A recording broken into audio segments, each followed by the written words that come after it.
ఇక వెస్ట్ గోదావరి విషయానికి వస్తే వెస్ట్ గోదావరిలో మొత్తం 15 అసెంబ్లీ సీట్లున్నాయి.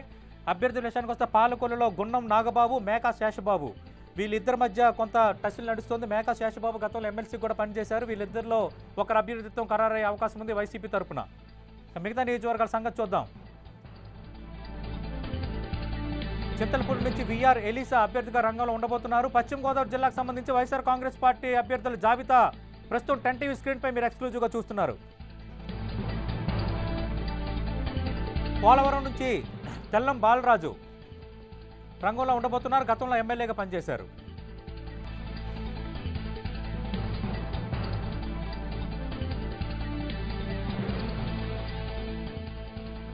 రైట్, ఇక చూస్తున్నాం పశ్చిమ గోదావరి జిల్లాకు సంబంధించి గోపాలపురం నుంచి తలారి వెంకట్రావు వైఎస్ఆర్ కాంగ్రెస్ పార్టీ అభ్యర్థిగా రంగంలో ఉండబోతున్నారు. ఇక ఏలూరు నుంచి ఆళ్ల నాని తిరిగి అదృష్టాన్ని పరీక్షించుకుంటున్నారు. ఇక దెందులూరు నుంచి కొటారు అబ్బాయి చౌదరి అదృష్టాన్ని పరీక్షించుకుంటున్నారు. మనం చూస్తున్నాం ఏప్రిల్ 11న ఆంధ్రప్రదేశ్ తెలంగాణలో ఒకే విడతలో ఎన్నికలు జరగబోతున్నాయి. ఏపీకి సంబంధించి అసెంబ్లీ పార్లమెంట్ ఎన్నికలు ఒకే విడతలో జరగబోతున్నాయి.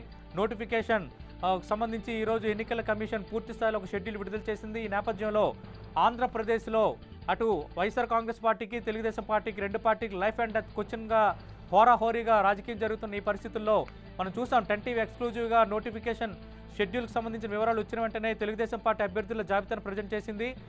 ఇప్పుడు వైఎస్ఆర్ కాంగ్రెస్ పార్టీ నుంచి పోటీ చేసే అభ్యర్థుల జాబితా 10 టీవీ చేతికి చిక్కింది. దానికి సంబంధించిన వివరాలు ప్రస్తుతం 10 టీవీ ఎక్స్క్లూజివ్గా మీకు అందిస్తోంది. ఇక ఉంగుటూరు నుంచి పుప్పాల శ్రీనివాసరావు రంగంలో ఉన్నారు. వైసీపీ అభ్యర్థుల జాబితా చూస్తున్నాం. తాడేపల్లిగూడెం నుంచి కొట్టు సత్యనారాయణ ఎమ్మెల్యే అభ్యర్థిగా పోటీ చేస్తున్నారు.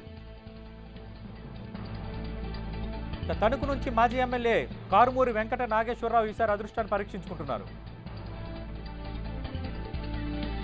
ఉండి నుంచి పీవీఎల్ నరసింహరాజు ఈసారి తన అదృష్టాన్ని పరీక్షించుకుంటున్నారు. గతంలో ఇది YSR Congress party sitting seat. Bhimavaram నుంచి గ్రంథి శ్రీనివాస్ ఈసారి రంగంలో ఉండబోతున్నారు. నరసాపురం నుంచి ముదినీరు ప్రసాదరాజు గతంలో ఈయన ఎమ్మెల్యేగా పనిచేశారు. గత ఎన్నికల్లో ఓడిపోయారు. ఈసారి నరసాపురం నుంచి అదృష్టాన్ని పరీక్షించుకుంటున్నారు. ఇక సిహెచ్ రంగనాథరాజు ఆచంట నుంచి ఎమ్మెల్యే అభ్యర్థిగా రంగంలో ఉండబోతున్నారు. ఇక నిడదవోలు నుంచి జి శ్రీనివాసనాయుడు అభ్యర్థిత్వాన్ని వైసీపీ అధినేత వైఎస్ జగన్ ఖరారు చేశారంటున్నారు. ఇక కొవ్వూరు నుంచి టి వనిత ఈసారి రంగంలో ఉండబోతున్నారు.